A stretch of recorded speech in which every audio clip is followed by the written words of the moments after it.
Assalamualaikum warahmatullahi wabarakatuh. Bismillah, alhamdulillah, salatu wassalamu ala rasulillah Muhammad ibn Abdullah wa ala alihi wa sahbihi wa mawala. Jumpa lagi kita di dalam video tentang pembahasan toharoh.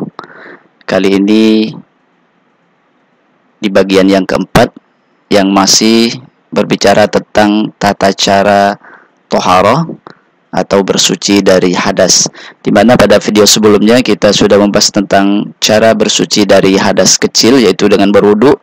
Maka kali ini kita akan membahas tentang cara bersuci dari hadas besar, yaitu dengan cara mandi. Namun sebelumnya Bapak ingin mengingatkan kembali tentang hal-hal yang bisa menyebabkan seseorang berhadas besar sehingga ia wajib mandi agar bisa suci kembali.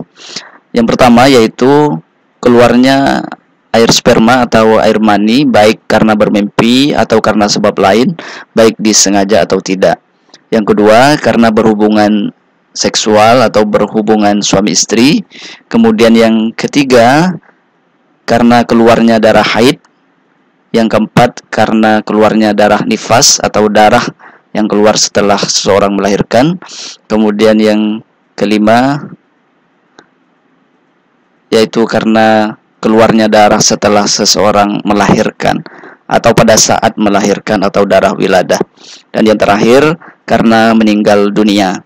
Kecuali bagi orang yang mati syahid, maka ia tidak wajib dimandikan dan tidak wajib disolatkan, akan tetapi langsung dikuburkan. Baik, langsung saja kita pada pembahasan tentang mandi ini. Mandi untuk bersuci dari hadas besar ini biasa dikenal dengan mandi janabah atau mandi junub atau mandi wajib. Itu hanya perbedaan istilah saja, namun intinya adalah sama, yaitu yang dimaksud dengan mandi janabah ini mengalirkan air atau mengeratakan air ke seluruh tubuh dengan menggunakan air yang suci untuk menghilangkan hadas besar dengan syarat dan rukun tertentu. Dalilnya adalah Quran surah Al-Maidah ayat 6. A'udzubillahi minasyaitonirrajim. Wa in kuntum junuban fattahharu. Dan jika kamu junub, maka mandilah.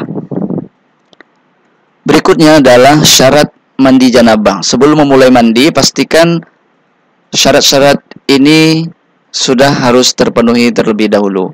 Yang pertama, beragama Islam. Kemudian yang kedua, orang yang mandi janabah itu sudah mumayyiz atau tamyiz, yaitu sudah dapat membedakan mana perbuatan baik dan mana perbuatan yang buruk. Kemudian yang ketiga, menggunakan air mutlak atau air yang suci dan menyucikan. Dan yang keempat, pastikan tidak ada yang bisa menghalangi sampainya air kepada anggota badan ketika kita mandi. Dan jika masih ada kotoran yang menempel, misalnya seperti lem, getah, dan lain sebagainya yang itu bisa menghalangi air kepada kulit kita, maka harus dibersihkan terlebih dahulu. Karena kalau tidak, maka mandinya menjadi tidak sah. Kemudian yang terakhir, orang yang mandi tersebut tidak dalam keadaan masih sedang haid atau nifas bagi perempuan. Artinya, pastikan darah haid itu sudah bersih, sudah keluar, tidak ada lagi yang keluar. Begitu juga dengan darah nifas. Ketika sudah demikian, barulah disarankan untuk mandi. Kemudian yang berikutnya adalah rukun mandi janabah atau hal-hal yang harus dilakukan pada saat mandi janabah. Yang pertama yaitu niat. Maksudnya adalah berniat di dalam hati untuk mandi yang tujuannya adalah menghilangkan hadas besar. Niat ini diucapkan dalam hati bersamaan dengan ketika menyiramkan air pertama kali ke badan kita. Ini menurut mazhab Syafi'i. Sementara menurut mazhab yang lain, misalnya mazhab Hambali, niat ini bisa diucapkan dalam hati sebelum memulai mandi. Kemudian yang kedua, rukun mandi janabah adalah mengalirkan air ke seluruh tubuh atau meratakan air ke seluruh tubuh dari ujung rambut sampai ujung jari kaki. Dan pastikan semua permukaan tubuh kita terkena oleh air tersebut. Kemudian yang berikutnya sunnah dalam mandi janabah.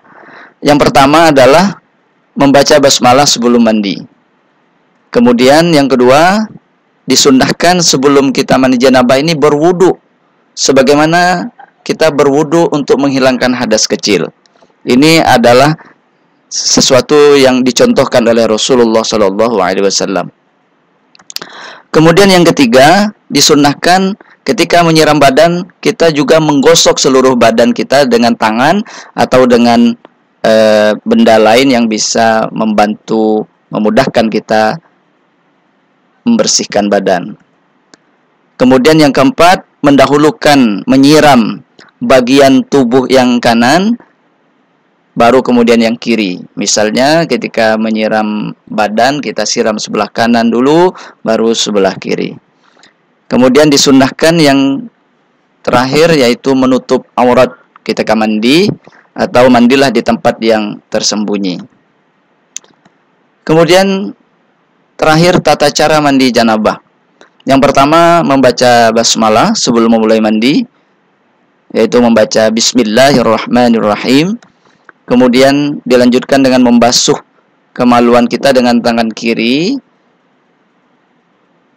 Kemudian yang ketiga, berwudu sebagaimana kita berwudu untuk bersuci dari hadas kecil. Kemudian yang keempat, berniat di dalam hati untuk mandi. Niatnya, nawaitul ghusla li raf'il hadatsil akbari fardhon lillahi ta'ala. Aku niat mandi untuk menghilangkan hadas besar, fardu karena Allah Ta'ala. Sekaligus menyiramkan air ke atas kepala kita sebanyak 3 kali, dan dilanjutkan menyiram anggota tubuh yang lain seperti biasa sehingga merata ke seluruh tubuh. Demikian tata cara bersuci dari hadas besar atau mandi janabah. Semoga bermanfaat. Simak terus video berikutnya.